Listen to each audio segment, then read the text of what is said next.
What is up, guys? It's your boy CrossTail here with another installment of our Pokemon Flora Sky playthrough. In our last episode, we made it through the really weird desert stuff, and we made it sneakily past some trainers. We talked about a little bit about life, and we made our way to Turzoro City, where we actually faced off with our first Team Aqua grunt of the game. We are here now with Wally, and we're supposed to look for his Pokedex and stuff, but since we were badly injured, like not necessarily severely, but we were relatively injured in the last episode, we went to the Pokemon Center and we're going to backtrack a bit for some experience points. So, just a quick rundown, I actually boxed our Zigzagoon for a bit to give way to Cotton Ball the Cottony.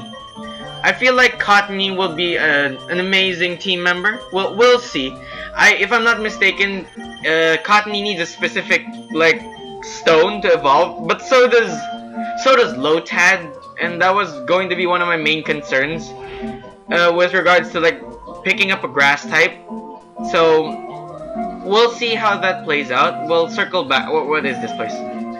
Oh, wow, this is a really weird Safari Zone. This doesn't look anything like a Safari Zone in any of the main series Pokemon games. But anyway, we'll circle back to the before we entered the city, to where everything was happening, so we get a glimpse of the Pokemon trainers.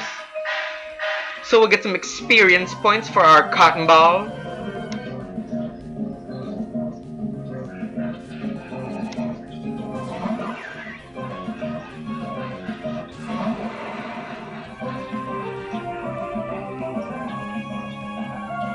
Now we have our first Cherubi.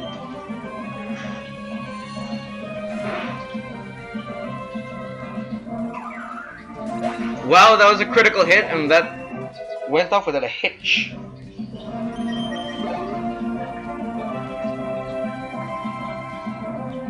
Cotton Ball, gaining up 258 experience. Now we have our Oddish, which is part poison, which is perfect. Now we can use Confusion and one-hit you. I love when things are super effective, which is why I think coverage moves are really important. Another poison type. Amazing. You picked today of all days to face my Kadabra. Oh, hell yeah. Oh, wow, you survived it. I might regret this. Ah, hell no.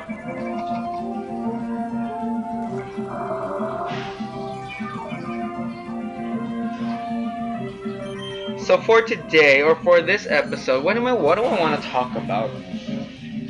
I don't know, just random.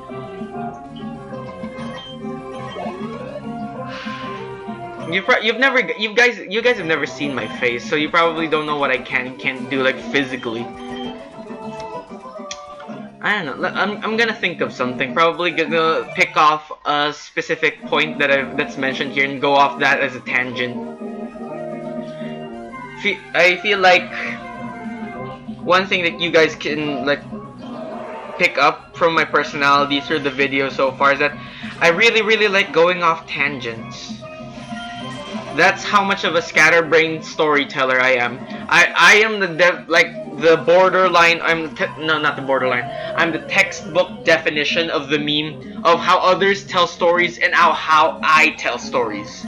I'm the how I tell stories, really scrambling everything everywhere. That's me. I really like going off on tangents, and I'm not I swear to you guys, it's not deliberate, I swear. There's just a lot of interesting points of discussion for me that sometimes I feel like I get to say everything that I want after a specific topic, because I usually tend to go last when it comes to topics and stuff, or discussions and stuff. So I oftentimes just automatically say, okay. Okay. And stuff like that.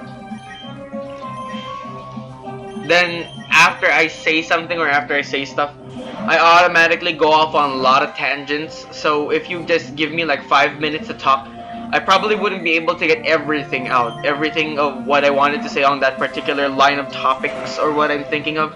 Just legitimately out. So A Togepi, that's cute. Since there are no fairy types in this game yet, Togepi is only normal. And I'm going to punch you! Which is bad. Never punch babies. I swear, never punch babies. That was so bad. No punchy baby. Just kidding. Oh, not kidding about the no punching part, but about the accent. I'm not gonna go through with that. You legitimately shouldn't be punching babies. That's going to be really, really brutal, and you're going to be a really, really big monster. Anyway, what can we talk about? What can we talk about? Random things. Oh, I've been watching a lot of rerun, not necessarily rerun animes. I've been watching a lot of like animes from last season because I have a lot of anime with me. Like I download a lot of anime, and they're just mostly like every time there's a new season of anime or like a new how should I say, arsenal of anime, not arsenal, a new selection. Yeah, that's the word I'm gonna go for. Selection. A new selection of anime.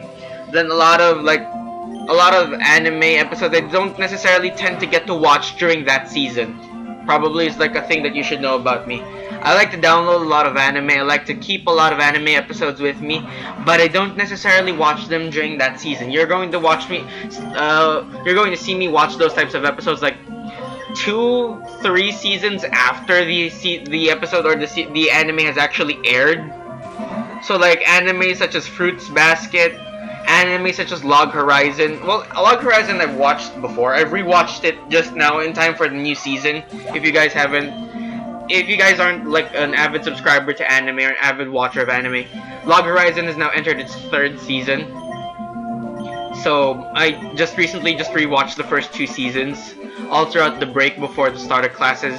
Oh, not this year. I mean, all throughout the break last 2020. So a lot of things were like progressing through, and like, oh my god. It's like I just kept watching a lot of anime and then, like, ended up playing a lot of Genshin Impact. I'm not necessarily regretting the time I spent on Genshin Impact because it's really, really fun. Honestly, guys, if you guys have a like in a manner of speaking, like decent internet connection, and if you guys have like a PC or a mobile device that you have enough storage in to download the game, I recommend that you play Genshin Impact. Although I will strongly advise you to stay free to play because there is a money like a payment option in Genshin Impact, which allows you to invest like real life money into the game in order for you to actually be how should I say this, like it allows you to gain more resources, like a lot of games that allow you for in-app purchases, because it's mostly just like there's like it's a gacha game. If you guys aren't familiar with a gacha game is, it actually employs the like the what's that, the slot machine system. I'm going to name it like that. If you guys can get the reference, like if you look at a slot machine, you invest resources, you invest tokens or coins that you get from the casino. Then when you pull on it, there's not necessarily going to be a win every single time, but there's a percentage of chance that there is going to be a win. But since Genshin Impact introduces the pity system, or it's like a system that allows you to automatically get this specific type of pull or this specific type of reward after a certain amount of pulls, because it's like the game's pitying you or something because you've actually gotten a lot of lackluster pulls in the recent draws. So like that's what happens with Genshin Impact. So there's an in-app purchase which allows you to actually pay real money, pay real life money, or in order to actually establish like more in-app purchases. So I don't necessarily recommend it because it's extremely predatory in my opinion. A lot of gamer YouTubers with who play Genshin or stream Genshin or actually do Genshin Impact content actually don't recommend you invest if you're not necessarily in a manner of speaking like well off in this situation. If you're like more or less in it for like just the enjoyment. It's completely free to play. It's free to play friendly. There are some systems in the game that may not necessarily be free to play friendly, like when you get certain characters. Yeah, Genshin Impact actually has a lot of characters. I'm just going off that just for more context. That unless you guys aren't familiar, there are a lot of characters that you can get, and there are things that they're called constellations. That when you get a random copy of the same character, you're actually able to add on to that specific character that you already have, and in that effect actually increasing the power of that specific character. So there are some characters who have amazing constellations or amazing dupes or duplicates that when you level them up they become extremely broken as characters, but some of them aren't exactly free to play friendly because those rarer and more top tier or more higher tiered characters tend to honestly be really difficult unless you pay to play. So it's really difficult, but I definitely recommend it if you wanted like a chill game. You can take it as slow or as fast as you want. You don't need to join the meta, especially like games with Pokemon. You don't need to join the meta. You can not necessarily join, like, how should I say this, like competitive battling if that's not your thing. It's completely your decision. So like things like that, I feel like it's really interesting. And if you guys just want like a free to play game, and well, with a free to play game with the opportunity or like the possibility for you to pay to play, but not necessarily need to pay to play in order to enjoy the game, Genshin's one of those like greater games with a lot of playability, because the more accounts that you make, the more games and the more worlds that it could go through. I mean, it goes through the same story. There's only one line of story. So unfortunately for some people, that's sort of like a turn-off, or like I don't want to play this game if that's the only thing that they can do, or stuff like that. But honestly speaking, like legitimately speaking, if you guys like want a game that has amazing playability, I'm not. This is not sponsored by MiHoYo. I'm just going to say that out there. I'm just gonna recommend a game because it's something that I've been, in a manner of speaking, ragingly addicted to for the past break so far. I'm not saying that I can say for like the most part I do not regret getting addicted to. Oh my god, that's so hurtful for Mob. It hit a critical. I'm not regretting like just playing Genshin Impact. It was an amazing story. The more that you level up, if you allocate resources effectively, it's like a really fun game that you can play for a really long time. So anyway, that was sad. I kept babbling, and at the price, the game actually fainted my mob. Okay.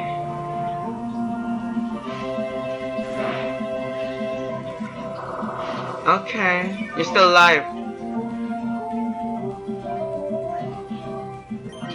Wing attack me.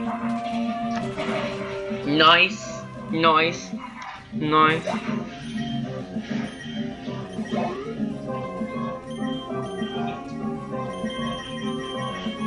Let's go for Cottony. Cottony feels like it's in the right range to actually be able to land some KOs. Especially against a Finneon, who's 6 levels higher. I feel like there's nothing to be afraid of. Hopefully I won't regret that soon. But Cottony, pull through! Come on, Cottony! Oh no! This Finneon is a cougar. Just kidding. It attracted my level 16 Cottony. Oh my god, oh yay! I thought it was going to be oh my god, I'm sorry, I hit the table. I thought it was going to be immobilized by love. Probably should have used Leech Seed though, in all honesty, so that I'll still be able to like knock it out regardless of not being able to hit. But every turn now, there's a 50. Oh my god, it has Gust. Please don't KO, please don't. Oh yes, please hit Leech Seed. No! Is this like a price that I pay? because I've been ranting and recommending another game is outside of Pokemon? I'm just kidding. Just really, really interesting though.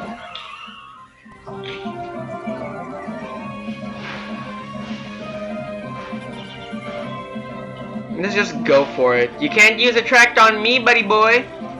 Or girly girl. Whichever. It doesn't matter to me. The Finion. Why did I put in Staravia? That was weird. I should have put in Flaffy. That was an error on my part. I probably randomly misclicked and didn't even notice. But anyway. Potato, potato. Circling back. I really hate the desert, honestly. If I were to choose like a status condition for the weather, you can bet your booty, you can bet like your entire life savings that I'd never ever choose like just picking up, just going into the desert randomly. I'd handle the snow better probably, but never like just never the desert. It's just really weird for me. I don't like getting buffeted by the sandstorm, but I don't like necessarily getting buffeted by the hail either. But that's a different story. It's just weird.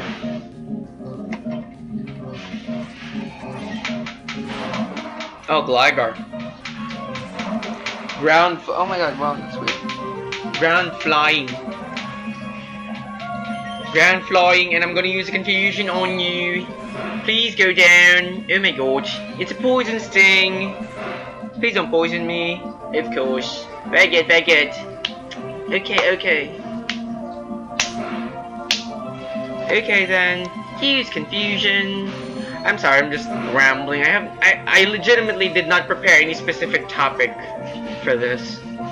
I feel like it was supposed to be like a randomly interesting things about me.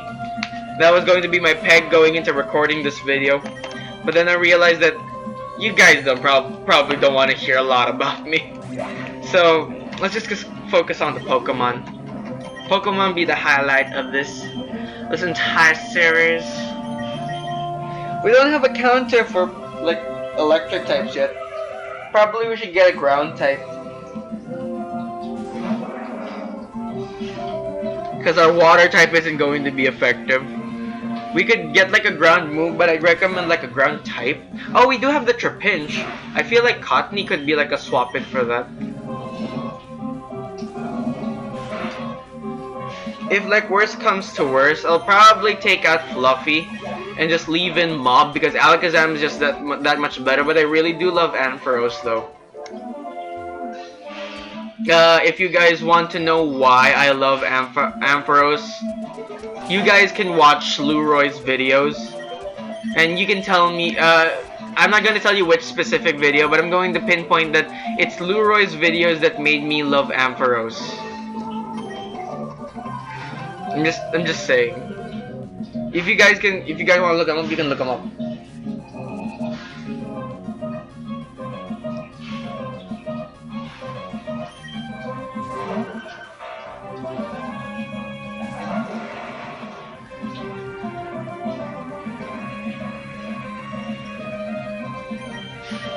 Another confusion.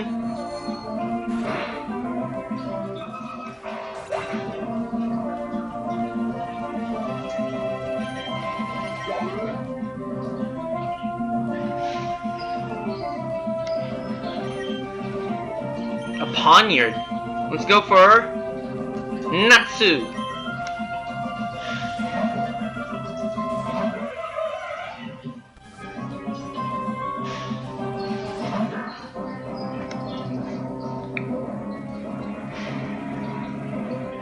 Poniard, meet and knock punch to the fist. I don't know, just like doing random things like that. If you guys have a topic in mind, I swear, please do comment it down below. Please do let me know your thoughts, buddy boy. Let us be acquainted. I really like watching Smosh videos. If you guys can note, if you guys haven't really noticed, like some of my impressions and some of my voices are like loosely adapted from like Smosh videos. I'm just saying. They're really like going into like Smosh spirals for like a couple of hours a day, like especially when there's nothing to do, I tend to like go down Smosh spirals that inevitably just force me to watch a lot of Smosh content. I really love their videos, honestly. I'm one of those people that have watched their videos ever since they started off, and YouTube was just like really starting off, not as this diverse platform, and like not necessarily like diverse in a bad way, like this diverse platform, like a lot of content's being created, YouTube being a free service, all is just pushing out content, everyone every day. And I feel like that's actually a good point of discussion. I think I'm gonna like in the last few remaining minutes of the video, that's actually a pretty interesting like point of thought. We contribute to society, like we contribute to social media like Facebook, like Twitter, Instagram. We post a lot of our content, like YouTube actually, we post a lot of content like Twitch. And in a weird way, if you guys haven't noticed, and I'm not going to use this like propaganda to say don't contribute or don't make content, because I support a lot of content creators that I know personally and professionally on YouTube, on social media, on everything. But like the things that you see here is like really weird, honestly, if you think about it, because these guys are we're giving these platforms something more important that money can't buy. We're giving them data. We're giving them our reactions to things. Okay, oh, is this the last one? Okay. Oh, cool. So we've finished off. Oh, okay. We haven't yet. I thought we finished off every trainer.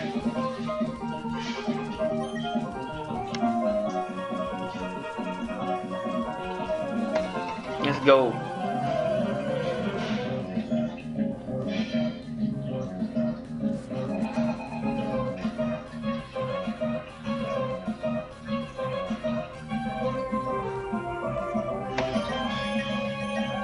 Camper Bowen. What? That's weird.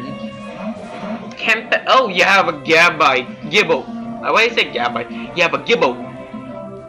See, Splashy would be perfect for this if and only if you knew like any sort of water move. I swear.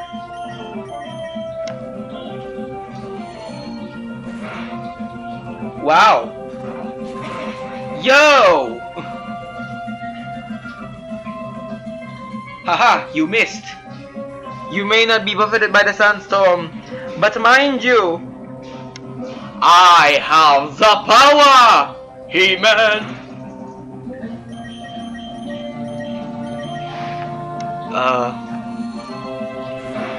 Yeah, like I've mentioned before, like these platforms are giving us like quote unquote all these free things, but in reality we're giving them something more important than what money can buy. That's going to be data. We're giving them a lot of data.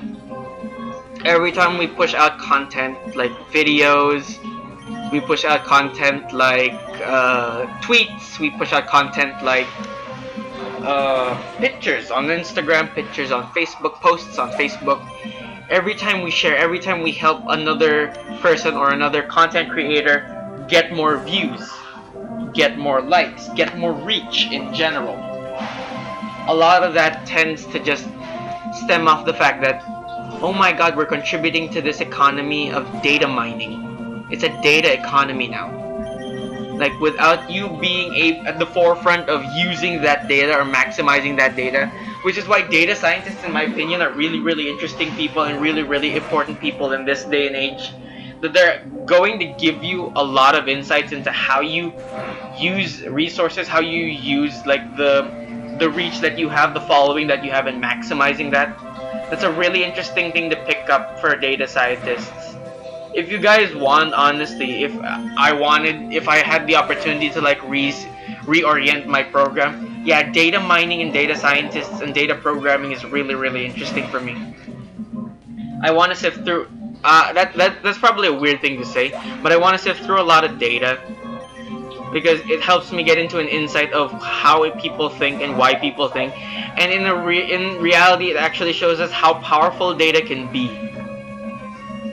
Because if you think about it, data can be used to make policies for the government, programs for schools, programs for education, programs for your life. Basically, if you knew, like, if you kept a record of all your like eating habits, you can make a diet for yourself, or you can consult a dietitian and make a diet for yourself.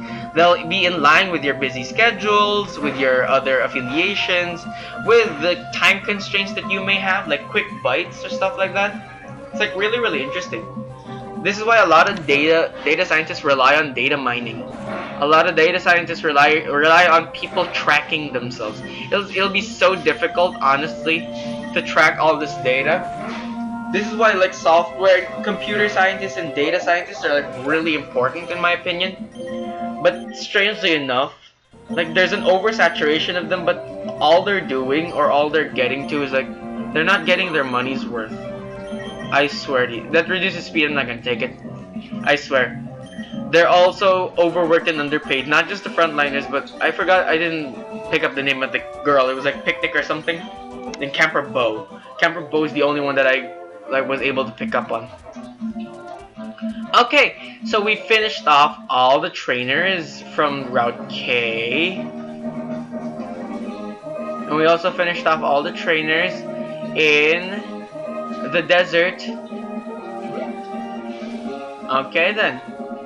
We made our way now to Turzoro City. Let's explore for a quick bit, then find out. Oh, there's a man in the Safari Zone that gives us strength. Okay, sure. So at least now we know where to see strength.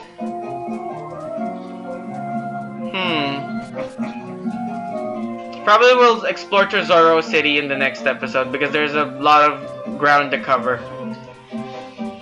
Anyway, that happened in the last episode, just for reference. That's why I laughed or chuckled. Anyway, that's all for this episode, guys. Make sure to support my channel in any way you can. Like, comment, subscribe, all that good stuff. Share with your friends all my content if you guys want. Links are down in the description below. The software that I use, the game that I'm using, the emulator that I'm using, the playlist of this entire playthrough so far. My social, Twitter is also there. I haven't linked you any of my personal stuff because I'm kind of like staying away from that. Let me know for now. I mean, I'm staying away from that for now because I feel like I want to stay a little bit more anonymous to you guys. But anyway, if you guys feel like there's something that you want me to talk about in the next few episodes, please do let me know in the comments down below.